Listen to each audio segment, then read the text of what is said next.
Welcome to this helpful guide. Today, we'll walk you through the steps to send feedback using the Rumble app on an Android phone. Whether you want to report an issue or suggest improvements, this tutorial makes it easy to share your thoughts directly with the Rumble team in just a few steps. Open the Rumble app on your Android phone. Tap on the Account tab located at the bottom. Next, tap the Settings icon found at the top right corner.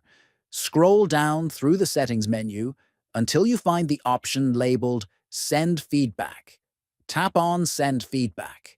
Your device will prompt you to choose an email app, like Gmail, Outlook, or any other installed email service. Once your email app opens, enter a subject for your message and type your feedback in the message body. After completing your message, tap the Send icon at the top right corner of the email app screen. And that's it. You've successfully sent your feedback to Rumble. Thanks for watching.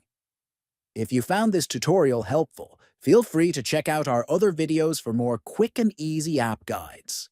See you next time.